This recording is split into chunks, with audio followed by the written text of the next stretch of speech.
Good morning everyone, welcome back to the channel to a new blog. আশা করি তোমরা সকলে খুব ভালো আছো। আমিও ভালো আছি। সকাল সকাল চলে এসেছি আজকে একটা নতুন ভিডিও নিয়ে। আজকে অনেক দিন পর মাম্মামদের স্কুল খোলা থাকা সত্ত্বেও আমি যাইনি। আর তার কারণ হচ্ছে যে আজ সকালবেলায় শুনেছিলাম যে চরণ কাকু আসবে না। আর তার থেকেও বড় কথা, ওই কারণটার থেকেও বড় কথা, মাম্মামও খুব টায়ার্ড ছিল। সারা সপ্তাহ স্কুল গেছে, আজকে স্যাটারডে। তো মাম্মামকে জিজ্ঞেস করলাম, সকালেও কিছুতেই উঠতে চাইছিল না। তো সেই জন্য আমি ওকে বারবার জিজ্ঞেস করলাম যে তুই স্কুল যাবি। তো ও কিছুতেই হ্যাঁ করছে না।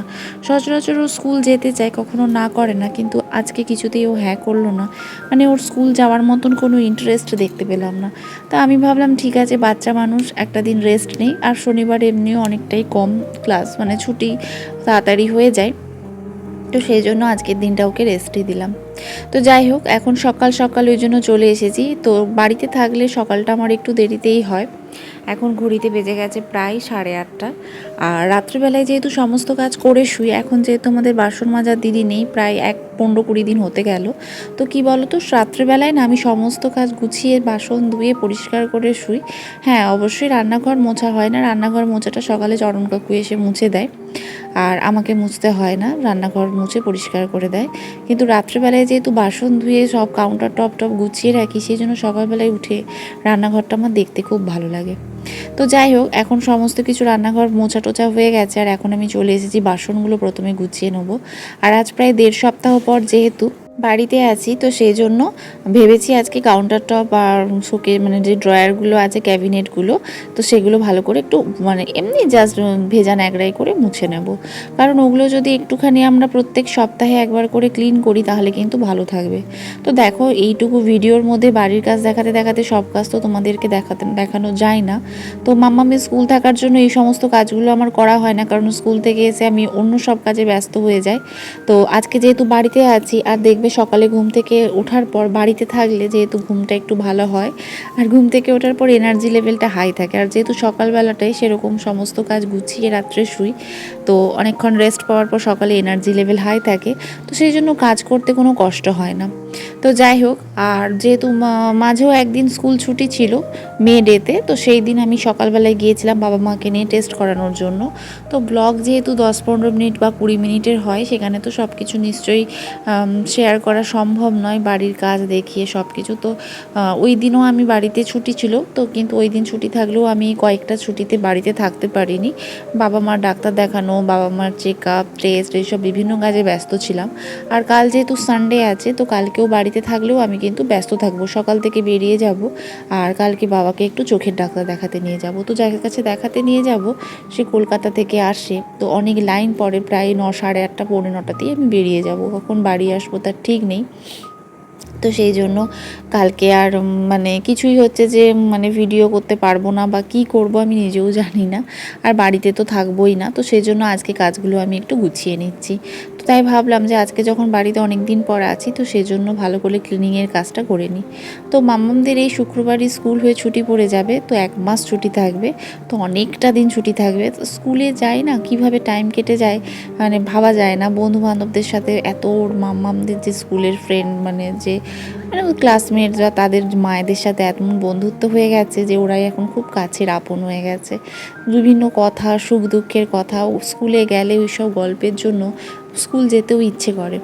সব সময় ওই একঘেয়েমি মুখগুলো দেখে দেখে আমরা বোর হয়ে যাই, বা একই গল্প। তো ওখানে গেলে নিজেও কিছু নিজের ডিপ্রেশন, নিজের গল্প, বা কিছু মানুষের যখন তাদের ডিপ্রেশন, তাদের গল্পের কথা শুনি, তখন নিজের সঙ্গে তাদের কম্পেয়ার করি। তো এইভাবে কিছু মানুষের সঙ্গে মিশলে, মানুষের সঙ্গে মেশার মানে সব কিছুরই ভালো খারাপ দিক আছে। আমরা সবসময় হয়তো খারাপ দিকটাই বেশি নিয়ে নিই, আমরা ভাবি একা থাকাটাই ভালো। কিন্তু কিছু কিছু তুমি তোমার মতন মানুষের সাথে মেশো, যারা তোমার টাইপের, তাদের সাথে মিশলে তুমি দেখবে যে মনটা অনেকটা হালকা হয়। বিভিন্ন কথা যখন তুমি শেয়ার করবে তাদের সাথে, বা তাদের কথা শুনবে, তখন অনেকটা ফ্রি লাগে নিজেকে। তবে কোনো কিছুই অতিরিক্ত ভালো নয়, সবসময় নিজের দুর্বলতা সবার কাছে ঢাক পেটানোটাও ঠিক নয়। কারণ তুমি নিজেও জানতে পারবে না কখন দুর্বল জায়গায় তোমাকে সে কোপ পুষিয়ে দেবে। যাই হোক, যত বড় হচ্ছি তত অভিজ্ঞতা বাড়ছে, তত বিভিন্ন বিষয় সম্বন্ধে জানছি। তো দিনের শেষে কেউই ভালো নয় বলতে কোনো কিছুকেই তোমার ভালো বলে মনে হবে না, কিন্তু তার মধ্যেখানেও কিন্তু তোমাকে ভালো খুঁজে বের করতে হবে। কারণ আমরা যদি সব কিছুতেই খুঁত বা খারাপটা খুঁজি, তাহলে কিন্তু আমরা কারোর সঙ্গেই থাকতে পারবো না। যাই হোক, আর এখানে মোটামুটি আমার বাসন টাসন গোছানো হয়ে গেছে, আর এইখানটা পরিষ্কার করে জলটা আমি করে একটু মুছিয়ে নিচ্ছি। তো জলটা টেনে নিচ্ছি, অনেকটা জল।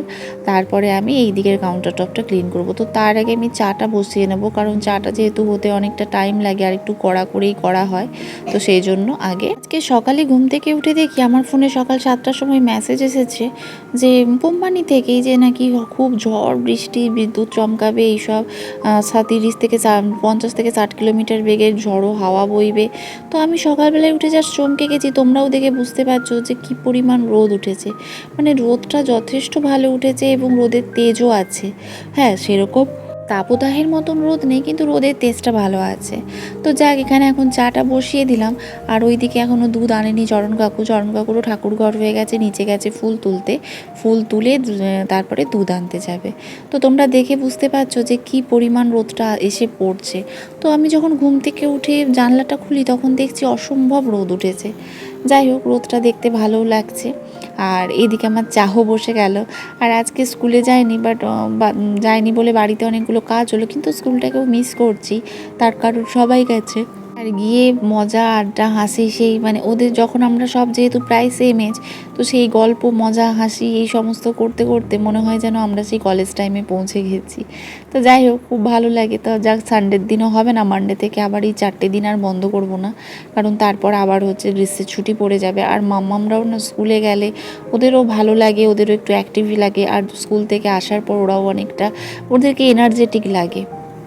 এখনও বাবাও ঘুম থেকে ওঠেনি, চরণ কাকুও আসেনি। তো আমার এখানে চা বসে গেছে, আর চা করতে করতে এইদিকে আমি এখন ইন্ডাকশান, মাইক্রোওভেন এগুলো মুছে নিচ্ছি। তো মাইক্রোওভেন, ইন্ডাকশানে সেরকম ধুলো পড়েনি। মাইক্রোওভেনটা যেহেতু আমার কভার আছে, ইন্ডাকশানটাই নেই, এবার ইন্ডাকশানটা সেরকম ধুলো এবারে পড়েনি। তার কারণ কেন বলো তো, মা এমনিতে মুছে রেখেছিল। মা বলছে যে আমি চা করতে আসার পর সব কিছু হয়ে গেলে, সকালবেলায় যেহেতু আমি স্কুলে বেরিয়ে যাই, আর মা ইন্ডাকশানেই বেশি চাটা করে, তো মা সমস্ত কিছু মুছে টুছে রেখেছিল। তো সেই জন্য দেওয়াল ফেয়াল মোটামুটি পরিষ্কারই থাকে, যেহেতু আমরা প্রায় সপ্তাহে পরিষ্কার করি, তো সেই জন্য সেরকম কোনো নোংরা পড়েনি। আর সত্যি কথা বলতে, পরিষ্কার পরিচ্ছন্ন থাকতে কার না ভালো লাগে বলো। নিজের সাথে সাথে চারধারটা যদি থাকে, বিশেষ করে রান্নাঘর, সকালে ঘুম থেকে উঠে রান্নাঘরটা যখন পরিষ্কার দেখি না, নিজের চোখের শান্তি, মনের শান্তি। আর দেখবে নোংরা জায়গায় কোনো কিছুই ভালো লাগে না। তো মোটামুটি সমস্ত কিছু এখন ক্লিন করছি। আর ওইদিকে যে সমস্ত জিনিসগুলো রাখা ছিল সেগুলো এইদিকে রেখে দিয়েছি। আর এখন সমস্ত কিছু আমার ক্লিন হয়ে গেছে। দুবার করে সব কিছুই মুছে নিয়েছি, একদম দেওয়াল থেকে শুরু করে নিচ প্রত্যেকটা জিনিস নিট অ্যান্ড ক্লিন করে মুছে নিয়েছি। 2-3 বার ধরে মুছে নিয়েছি। এবার আমি যেটা করব সেটা হচ্ছে, ওপরের যে ক্যাবিনেটগুলো আছে, যে হচ্ছে ডেস্কগুলো আছে, সেগুলোকে ভালো করে তার বাইরটা আর কি, সানমাইকাগুলো ভালো করে মুছে নেব আর কি। তাহলে কি বলো তো, ওপরটাও মোছা হয়ে যায়। যেহেতু সমস্ত কিছু করার জন্য ওপরে বারবার হাত দেয়, জল হাত মালা দিয়ে দেয়, মা দেয়, সবাই দেয়, তাই একটু না জলের দাগ হয়ে যায়। তো সেই জন্য ওটা যদি করে নিই, তাহলে আরও বেশি ভালো লাগবে আর ক্লিনও থাকবে। তো আমি এরকম করেই করি। এক সপ্তাহ যদি ওপরের ওই ডেস্কগুলো বা এদিকের যে আলমারিটা আছে, বিস্কুট টিস্কুট খাওয়ার জন্য যে ক্যাবিনেটটা করা আছে, ওইগুলো যদি মুছি, তার পরের সপ্তাহে নিচের ক্যাবিনেটগুলো একটু জল ন্যাকড়া করে মুছে নিই, তাহলে কী হয় বলো তো, সমস্ত কিছু না পরিষ্কার পরিচ্ছন্ন থাকে। একসাথে ওই বিশাল একটা চাপ বা একদম সেই চিটচিটে নোংরা তোলা যাবে না, ঘুষে হাত ফাতের ডানা ব্যথা হয়ে যাবে। আমার মনে হয় তার থেকে এই রকম হালকা হাতে সমস্ত কিছু করে নেওয়াটা খুবই ভালো, খুবই বেটার। তো নিচটা পুরোটাই হয়ে গেছে। এখন আমি উপরের যে এই সানমাইকাগুলো আছে, এগুলো আমি ভালো করে মুছে নিচ্ছি। আর এই সামনের থেকে যেহেতু গ্যাসটা থাকে, তো এখানে না একটু কেমন নোংরা তেল চিটার মতন থাকে, তো সেগুলোই এখন আঙুলে করে ভালো করে পরিষ্কার করে মুছে নিচ্ছি। তো এগুলো এরকম প্রতি উইকে না হলেও অন্তত 15 দিনে একবার মুছে নিই, বলে সমস্ত কিছু খুব পরিষ্কার থাকে। আর যখন একটু দেরি হয়ে যায় বা একটু মনে হয় তেল চিটচিট করে, তো আমি তখন কলিন দিয়ে মুছে নিই। কলিনই না খুব সুন্দর এগুলো ছেড়ে যায়, জানো তো, প্রচণ্ড পরিষ্কার একদম ছেড়ে যায়, আর দেখতেও ভালো লাগে, চকচক করে। তবে খুব চিটচিট করলে তখন ভিম লিকুইড অবশ্যই লাগবে, বা যে কোনো লিকুইড সোপ তার সাথে ভিনিগার মিশিয়ে যদি তোমরা করো তাহলে কিন্তু সেটা যদি খুব চিটচিটে হয় তখন এমনি তোমাদের এই কাপড়েতেও লাগবে না, তখন তোমাদেরকে কিন্তু স্কচ ব্রাইট ইউজ করতে হবে, কারণ কি না জোর করে না ঘষলে উঠবে না। তো তার থেকে আমার মনে হয় এরকম 15 দিনে একবার করে নেওয়াটাই বেটার। তো ওই কাউন্টার টপে যে জিনিসগুলো ছিল সেগুলো সমস্ত কিছু, সমস্ত যে এই তোমরা দেখতে পাচ্ছ যে জিনিস রাখার যে প্লেটগুলো, মানে যেই জিনিসগুলোতে রাখা হয় আর কি, গ্লাস থেকে শুরু করে সমস্ত কিছু, তো সেইগুলোই আর কি সমস্ত কিছু ধুয়ে ধুয়ে রেখেছিলাম। তো এইগুলো এখন সমস্ত জল ঝরে গেছে, এগুলো যেখানে জিনিস সেখানে এখন আমি রেখে দিচ্ছি। আর মায়েদের হচ্ছে যে কলসিটা ধুয়ে জল ভরতে বসিয়ে দিয়েছি, কলসিটাও পরিষ্কার করে আমি ধুয়ে নিলাম। আর এখানে সমস্ত কিছু যে প্লেটগুলো আছে তার উপরে এগুলো রেখে দিলাম। আগে এগুলো না এমনিই রাখা থাকতো, কিন্তু এমনি রাখা থাকলে না তো মানে কী মানে দেখতেও বিচ্ছিরি লাগে। তো তার থেকে যদি আমরা এরকম, তো অনেক এরকম আমাদের ট্রে আছে আর কি, তো এই ট্রেগুলোতে যদি রাখা হয় তাহলে কিন্তু জিনিস, এই গ্লাসগুলোও না আগে এমনি থাকতো, চারধারে জল ফল পড়ে যেত, মানে আমি যখন বিয়ে হয়ে এসেছি তখন দেখেছি। তো এখন আমি এগুলোকে সমস্ত কিছু ট্রের মধ্যে রাখি, এত ট্রে এগুলো ইউজ হবে কবে, তো সেই ট্রের ওপরই সমস্ত কিছু রাখা হয়, ফলে জলটা চারধারে যায় না, ট্রেটা ধুয়ে নিলেই আবার পরিষ্কার হয়ে যায়। তো আমার এই দিকের কাউন্টারটাও ওপরের সানমাইকা সমস্ত কিছু 2-3 বার ধরে মুছে মুছে পরিষ্কার হয়ে গেছে। আর এবার যেটা করব সেটা হচ্ছে বিস্কুটের, আর চা আমার ওই দিকে হয়ে গেছে, অনেকক্ষণ চাটা ভিজতে দিয়েছি। আর এখানে কলসির জলটাও মোটামুটি ভরে এসেছে, কলসিটা এখন একটুখানি বাইরের দিক থেকে পরিষ্কার করে জল হাত করে ধুয়ে নেব, তাহলে কি বাইরে যে মানে একবার তো ধুয়ে নিয়েছি, তাও একবার ধুয়ে নিচ্ছি, তাহলে যেটুকু ডাস্ট থাকবে বা যা কিছু দাগ ফাগ থাকে, যেহেতু স্টিলের জিনিস একটুখানি না দাগ দাগ মতন হয়ে যায়, মনে হয় নোংরা, কিন্তু সেরকম নোংরা কিছু নয়, তো সেগুলো হচ্ছে ছেড়ে যাবে। তো এই দিকটা হয়ে গেলে তারপরে হচ্ছে যে আর বাবা এই উঠলো, তো ভালোই হলো, চাটাও হয়ে গেছে, বাবা মুখ টুকগুলো ধুয়ে চাটা খেতে মানে খেয়ে নেবে। আর পেপারও আসেনি এখনও, পেপার ছাড়া তো বাবা আবার চা খায় না।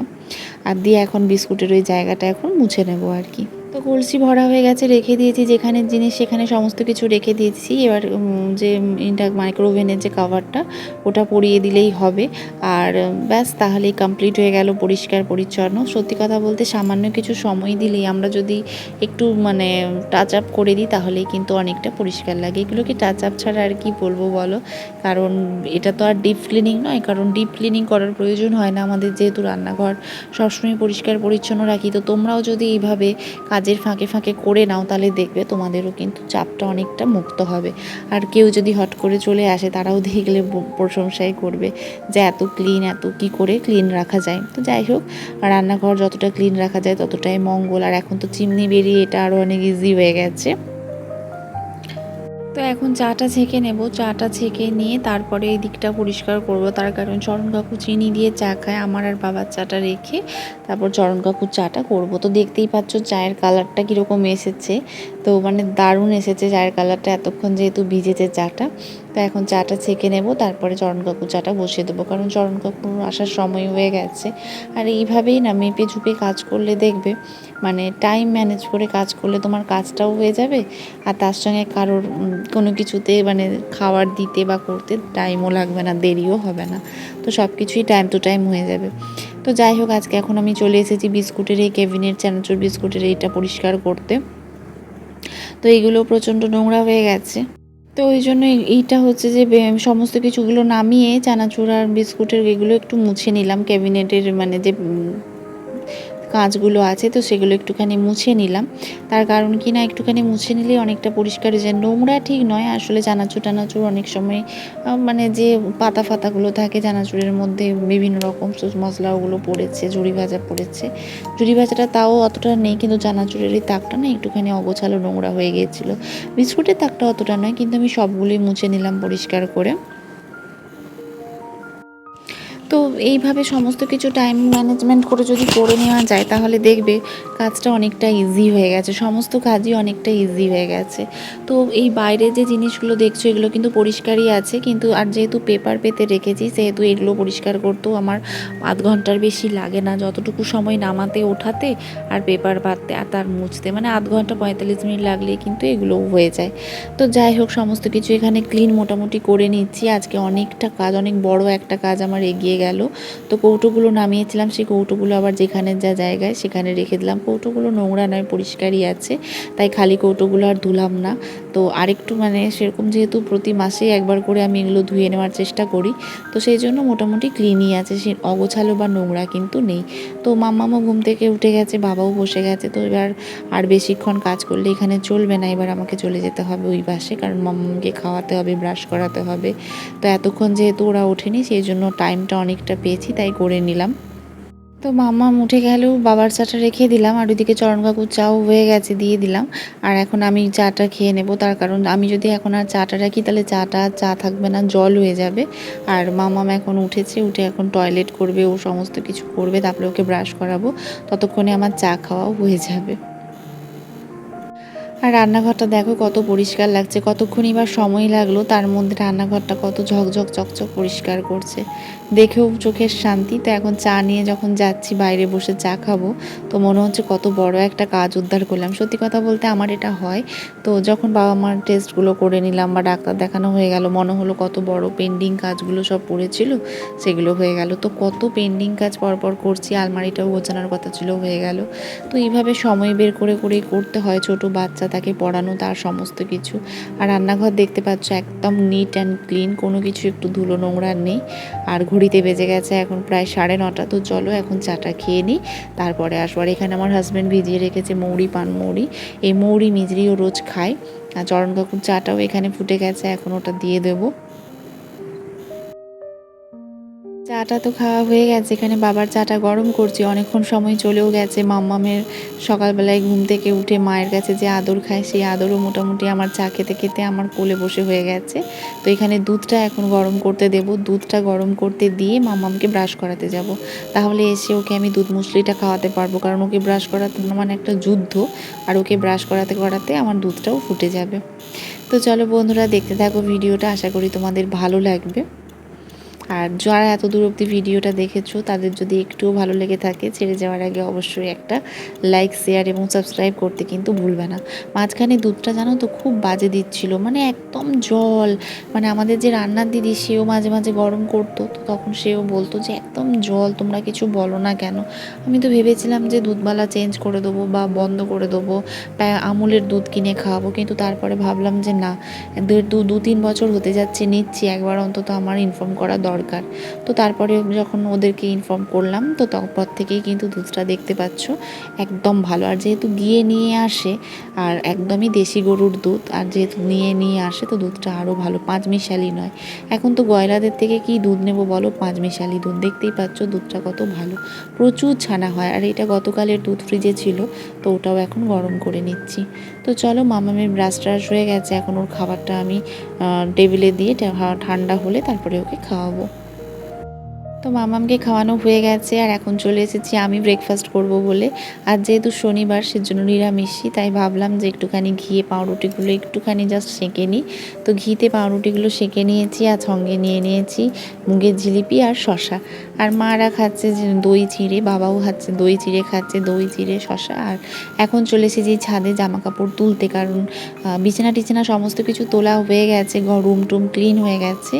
আর এখন ছাদে এসেছি কারণ বেবিদি চলে এসেছে, বেবিদি কাঁচা ভিজিয়ে দিয়েছে, তো সেজন্য ভাবলাম জামা কাপড় যেগুলো ছাদে আছে সেগুলো শুকিয়ে গেছে তুলে নিই।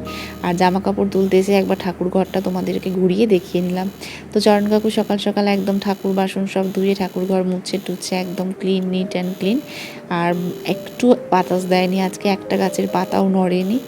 আর প্রচণ্ডই আজকে মানে মেঘলাও আছে, আবার রোদও উঠেছে, কোনো ঝড় বৃষ্টির তো কিছু নাম নিশানা দেখতে পাচ্ছি না। আর একটু না আজকে গরম গরমও লাগছে।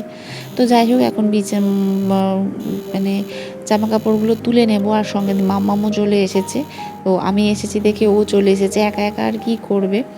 তো ওই জন্য ওর মানে আমার সাথে সাথেই ঘোরে, খেলে, থাকে, আর ওকেই আর কি বলবো। ও এখন জামা তুলতে এসেছে আমার সঙ্গে, ওকেও জামা দিতে হবে, নাহলে কান্নাকাটি কি না, ও বড় হয়ে গেছে। হয়তো এগুলো বাচ্চাদের এক একটা করে লক্ষণ, তো যেগুলোকে সবসময় ডিসকারেজ করা উচিত নয়। তো সেই জন্য ওকেও কিছু জামা কাপড় দিয়ে দিই। আর ওকে যখন জামা কাপড় দিচ্ছি, ও তখন আমাকে বলছে, মাম্মা আমিও এখন বড় হয়ে গেছি, তোমার মতন কাজ করছি। তো যাই হোক, ও এখন আমার সঙ্গে এসছে। আর সত্যি কথা বলতে ও আছে তো আমার একটা সঙ্গী, তাই না? আর মানে সবসময় সাথে সাথে ঘোরে, না হলে তো একটা একাকিত্ব। যখন বড় হয়ে যাবে আর একটু হাই স্কুলে যাবে, পড়াশুনোর চাপ বাড়বে, বা হাই স্কুল এখনও বহু দূর, সবে এখন আপার, ওয়ানও নয়। তো যাই হোক, ওয়ান থেকে এখনই যা ওদের পড়াচ্ছে, ওয়ান থেকে আরও হয়তো চাপ বেড়ে যাবে। তখন কি আর ওকে আমি এতটা পাবো সময়? তখন হয়তো এইগুলো ভাববো, মিস করবো যে হ্যাঁ কত তাড়াতাড়ি বড় হয়ে গেল। তো যাই হোক, এখানে জামা কাপড় তোলা হয়ে গেছে। এর যে মম, ও খুব খুশি, ও আমার সঙ্গে জামা কাপড় নিয়ে নিচে যাচ্ছে। আর সকাল থেকে লিটারেলি আমি ল্যাদ খাচ্ছি। সকাল থেকে যা এনার্জি ছিল তো অনেক কাজ টাজ করে নিয়েছি। আর ওয়েদারটা শুধু দেখো, পুরো মেঘলা মেঘলা ওয়েদার। তো যাই হোক, আর এখন মাম্মামকে নিয়ে যাব স্নান করাতে। এগুলোও যে তুলে এনেছিলাম সেগুলোও এখনো গোছায়নি। আর এই যে মাম্মাম এখানে ওর মতন খেলছে পুতুলকে নিয়ে। ঘড়িতে বেজে গেছে 1টা, এখন ওকে স্নান করাতে নিয়ে যাব। আর গতকাল তো ছিল না, বার্থডেতে গিয়েছিল, তো ওখান থেকে অনেক রিটার্ন গিফট পেয়েছে। তার মধ্যে এটা ভীষণ ইউনিক, একটা হাতি পেয়েছে, এলিফ্যান্ট, যেটা জলের মধ্যে বলেছে 72 আওয়ার্স ভিজিয়ে রাখলে মোটা হবে। আর সত্যি তাই, এইটুকু হাতিটা পেয়েছিল, কত মোটা হয়ে গেছে। তো এটা জলেই ভেজানো আছে। আরও অনেক রিটার্ন গিফট পেয়েছে, তার মধ্যে একটা এসেছে, দেখি মাম্মা, এইগুলো পেয়েছে রিটার্ন গিফটে। দেখাও, আমাকে হাতে দাও। তো এইগুলো তো ভীষণ এক্সাইটেড ও এগুলো নিয়ে। ডাইনোসরেস, বাবা ডাইনোসর, ধর। কিচ্ছু আর ইচ্ছে করছে না করার জন্য, তো মামাকে এখন স্নান করাবো, কাজ তো করতেই হবে, থাকলে হবে না। তো ভাবলাম এখন একটু ফোনটা ধরি। ফোন নিয়েই ছিলাম বসে শুয়ে, সমস্ত কাজ মোটামুটি হয়ে গেছে, সেরকম আর কিছু পেন্ডিং আর পড়ে নেই। আর মাম্মাম পেয়েছে তার সাথে একটা কালার বক্স ক্যামেলের, তো অয়েল পেস্টাল আর কি যেটা, তো সেটা রেখে দিয়েছি। থাক, কালার বক্স যত জমা হবে তত ভালো। যত কালার কিনছি সব ভেঙে যাচ্ছে কালার ঘষতে ঘষতে। তো চলো এখন মামামকে চান করে, মালা দিয়ে ওখানে রান্না করছে। কী কী রান্না করা হলো, আজ যেহেতু শনিবার, নিরামিষই খাই আমরা সবাই। মা খায় না, মায়ের জন্য মাছ হচ্ছে, আর মামামের জন্য মাছ হয়েছে। মামাম অন্যদিন নিরামিষ খায়, আজকে ও মাছ আছে যখন, এলাম ঠিক আছে, কাল তো আবার সানডে চিকেনের ব্যাপার থাকে, তো সেই জন্য কাল আর মাছ তো কেউ খাবে না।